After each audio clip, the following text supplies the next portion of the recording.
کہ ہمیں اس مرض کو روکنے کے لیے اپنی سوسائٹی، اپنے معاشرے اور اپنے عوام کے اندر شعور و آگاہی بھی دینی ہوگی اور قانون پر عمل درآمد بھی کرانا ہوگا تاکہ مائنر کے دونوں فریقین جو ہیں ان کی شادی آپس میں نہ ہو. اس طرح ہم اس مرض کو بڑھنے سے روک سکتے ہیں. لیکن میرا سوال سائمہ صاحبہ آپ سے یہ ہے کہ دیکھا یہ گیا ہے کہ تھیلیسیمیا کے جو بچے ہوتے ہیں عموماً انہیں زندگی بھر پھر خون لگوانا پڑتا ہے کچھ دنوں کے بعد. کیا ایسا ممکن ہے کہ خون لگوانے کی بجائے دوائیوں کے ذریعے بھی علاج معالجہ ممکن ہو کہ جس سے خون بننا شروع ہو جائے؟ اچھا راحت صاحب، اب جیسے کہ سائنس ترقی کر رہی ہے تو ایسے بہت سارے طریقہ علاج جو ہیں دریافت ہو چکے ہیں جن سے کہ ان بچوں میں خون بننے کا عمل جو ہے وہ شروع ہو گیا ہے، جن میں جو اس کا سب سے جو بہتر علاج ہے وہ بون میرو ٹرانسپلانٹیشن ہے. تو بون میرو چینج کر دیا جائے تو اس سے جو ہے وہ خون بننا شروع ہو جاتا ہے، ہیلدی خون بن رہا ہوتا ہے. اس کے علاوہ کچھ میڈیکیشنز بھی ہیں، جو کنونشنل میڈیسن ہے اس میں کچھ ایسی میڈیسنز بھی ہیں جن کے ٹرائلز ابھی کیے جا رہے ہیں اور اس سے کچھ پیشنٹس کو کچھ فیصد مریضوں کو جو ہے اس سے بہت فائدہ بھی ہے اور ان کو بلڈ لگنا بند ہو گیا ہے. ساتھ میں جینیٹک ڈس آرڈر جو دیکھیے یہ تو تحقیق کا عمل ہے اور سائنسی ترقی اور تحقیق آئے روز آگے بڑھ رہی ہے. میرا سوال آپ سے یہ ہے کہ طب یونانی جسے ایسٹرن میڈیسن کا نام بھی دیا جاتا ہے، اس کے معالجین ایسے مریضوں کے لیے کیا علاج معالجہ تجویز کرتے ہیں؟ اچھا، طب یونانی میں کیونکہ ابھی تک کوئی بہت زیادہ ریسرچز یا وہ نہیں ہوئی ہیں ان مریضوں میں، کیونکہ یہ سنڈروم کے پیشنٹس ہوتے ہیں، ان میں بہت سارے امراض جو ہیں جمع ہو جاتے ہیں. خون لگنے کی وجہ سے جو سب سے پہلا مرض ان میں ہوتا ہے وہ آئرن کی زیادتی ہو جاتا ہے اور آئرن کی زیادتی کی وجہ سے جو ہے آئرن جسم میں جہاں جہاں جمع ہوتا ہے وہاں وہاں ان اعضاء کو خراب کرنا شروع کر دیتا ہے. تو خون لگنے کے ساتھ ایک جو تھراپی ان کی چلتی ہے مسلسل، وہ آئرن کو جسم سے زائد آئرن کو خارج کرنے کی ادویات دی جا رہی ہوتی ہیں. جو میری ریسرچ ہے ہمدرد یونیورسٹی نے جس پہ کام کیا وہ ان مریضوں میں جسم میں بڑھنے والے آئرن کو خارج کرنے کی ادویات تھی جو کہ مکمل طور پہ یونانی ادویات پہ حرف کے اوپر مشتمل ہیں. اسی طرح جیسے میں نے کہا کہ آئرن کی زیادتی کی وجہ سے مختلف اعضاء خراب ہو رہے ہوتے ہیں، ان میں جگر کے امراض، تلی کا بڑھ جانا، گردوں کے امراض، ان کی جو ہے وہ کیونکہ مختلف یہ آئرن کو نکالنے والی دوائیں بھی دوسری لے رہے ہوتے ہیں، ان کے بھی سائیڈ ایفیکٹس ہوتے ہیں، ہارمونل ایشوز ہوتے ہیں. سو طبیب حضرات جو ہیں ہمارے پاس ہربل میڈیسن میں ایک ذخیرہ ہے ادویات کا، یونانی دواؤں کا، جو کہ ان امراض میں بہت افیکٹو ہو سکتی ہیں اور بہت اچھے ریزلٹس دیتی ہیں. جہاں پہ ہم سمجھتے ہیں کہ کنونشنل میڈیسن کی ایک لمٹ بھی آ جاتی ہے کہ وہ جیسے جگر کے امراض میں یا تلی کے امراض میں ان کے پاس جو ہے صرف سرجری کا حل رہ جاتا ہے، جگر کے لیے ان کے پاس اتنی افیکٹو میڈیسن نہیں ہے جتنی ہمارے پاس ہیں. تو طبیب حضرات جو ہیں ان ایریاز میں اپنی ایکسپرٹیز دکھا سکتے ہیں، ان کی مہارت ہے اور ان کے پاس جو ادویات کا ذخیرہ ہے اس سے ان کا علاج کیا جا سکتا ہے. دیکھیے ایک تو بات میں یہ سمجھ پایا کہ آپ نے کہا ہے کہ اگر جسم کے اندر آئرن کی زیادتی ہو جائے تو وہ کئی اعضاء کو مفلوج کر دیتا ہے. اس آئرن جو بڑا ہوا آئرن ہے اس کا اخراج ضروری ہے. اور دوسری طرف ہم یہ کہتے ہیں کہ یہ مرض ریڈ بلڈ سیل یعنی RBC خون کے سرخ ذرات کی کمی کی وجہ سے ہوتا ہے اور جس کے نتیجے میں خون کم جاتا ہے اور مریض کو بار بار لگوانا پڑتا ہے. تو یہ آئرن اور RBC کا موازنہ آپ کس انداز سے کرتی ہیں؟ اچھا، اب کیونکہ یہ تو موروثی مرض ہے جس کے نتیجے میں جو ہے وہ ہیموگلوبن نہیں بن رہا اور ہم طب یونانی میں عموماً کیونکہ یہ اینیمیا کی قلت الدم کی ایک قسم ہے، تھیلیسیمیا بھی، تو ہم اینیمیا میں عموماً جو ہے وہ آئرن سپلیمنٹس دیتے ہیں، آئرن والی ادویات دے رہے ہوتے ہیں. یہاں معاملہ کچھ مختلف ہے کیونکہ ان مریضوں کو ہم خون کی کمی بلڈ ٹرانسفیوژن سے پوری کر رہے ہیں. تو بلڈ ٹرانسفیوژن کے نتیجے میں جو ہے وہ آئرن کی زیادتی ہو رہی ہوتی ہے، اور جو خون کی کمی ہے وہ بلڈ ٹرانسفیوژن پوری کر رہا ہوتا ہے.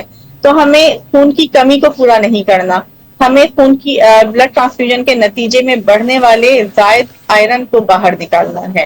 اس کے لیے ہربل میڈیسن سائمہ موجود صاحبہ ہیں، یہ لیکن بتائیے کہ جو بچے تھلسیمیا کے مریض ہیں ان کو غذا کے طور پر آپ کیا تجویز کرتی ہیں کہ جو انہیں RBC بنانے میں مدد دے سکے؟ اچھا، یہ بہت ٹپیکل کوشچن ہے اور بہت امپورٹنٹ بھی، کیونکہ آئرن ایک ایسینشیل ایلیمنٹ ہے اور وہ تمام غذاؤں میں موجود ہے کسی نہ کسی حد تک، کچھ کم کچھ زیادہ مقدار میں. تو ان بچوں کو آئرن والی غذائیں، جن غذاؤں میں آئرن زیادہ ہو وہ ممنوع ہوتی ہیں، ان کا پرہیز ہوتا ہے. اور یعنی گویا اسی جو تھلسیمیا کے مریض بچے ہیں ان کو آئرن والی چیزیں نہ دی جائیں، لیکن ایسی اشیاء دی جائیں جس سے ان کے ریڈ بلڈ سیل جو ہیں وہ بن سکے. جی، ہم سب کو ایسی غذائیں دیتے ہیں کہ ان کا امیون سسٹم بھی بہتر رہے، ان میں وائٹامنس کی کمی نہ ہو، اور جو ہے وہ ہیموگلوبن بنانے والی باقی چیزیں ان کی پوری ہو رہی ہوں. تو پروٹین ایسی غذائیں کون کون سی ہو سکتی ہیں؟ جیسے انڈا، دودھ، پنیر کے ہم میٹ میں چکن اور فش انہیں دے سکتے ہیں، وائٹ میٹ دے سکتے ہیں. ریڈ میٹ جو ہے وہ بڑے کا گوشت یا بچیا کا گوشت جو ہے وہ ان کو ممنوع ہوتا ہے، مٹن بند ہوتا ہے ان کا، کلیجی نہیں کھا سکتے ہیں. پھلوں میں سیب وغیرہ، انگور، اس طرح کی چیزیں کھا سکتے ہیں کسی حد تک، ناشپاتی وغیرہ. لیکن جو کھجور ہیں یا اس طرح کی بہت زیادہ آئرن والی چیزیں جو ہیں وہ نہیں لے سکتے. سبزیوں میں بند گوبھی، پھول گوبھی، کدو وغیرہ لے سکتے ہیں. لیکن جو گرین لیفی ویجیٹیبلس ہیں، ہری سبزیاں، پتوں والی سبزیاں، پالک، ساگ، جو سویابینس ہیں یا لوبیا وغیرہ ہیں، اس طرح کی چیزیں، دالیں ان کو ممنوع ہوتی ہیں. یہاں کم سے کم مقدار میں لیں. پالک وغیرہ تو بالکل ہی ہم ریسٹرکٹیڈ رکھتے ہیں، دالیں کسی حد تک لے سکتے ہیں. سائمہ ظاہر سی صاحبہ، بات ہے طب یونانی کے اندر کوئی ایسی نباتات، جڑی بوٹیاں جو اس مرض کے اندر مدد کر سکتی ہوں؟ اچھا، ایسی تو بہت ساری جڑی بوٹیاں ہیں جو کہ اس مرض میں ہیلپ فل ہو سکتی ہیں، لیکن وہی بات کہ جیسے میں نے آپ سے کہا یہ سنڈروم کے پیشنٹس ہوتے ہیں، تو ہم ان مریضوں میں کس چیز کو ایڈریس کر رہے ہیں، کس اعضاء کے حوالے سے ہم اس کو دیکھنا چاہتے ہیں. کیونکہ صرف تھیلیسیمیا کو اگر ٹریٹ کرنا ہے تو جینیٹک ڈس آرڈر ہے، اور ابھی تک ہم اس لیول تک ہماری ریسرچز نہیں پہنچی طب یونانی میں کہ ہم یہ کہہ سکیں کہ یہ تھیلیسیمیا کو مکمل طور پر جو ہے حتمی علاج ہے. جی. ناظرین، آپ سن رہے لیکن تھے محترمہ پروفیسر ڈاکٹر طبیبہ سائمہ غیاث کی گفتگو تھلسیمیا کے حوالے سے.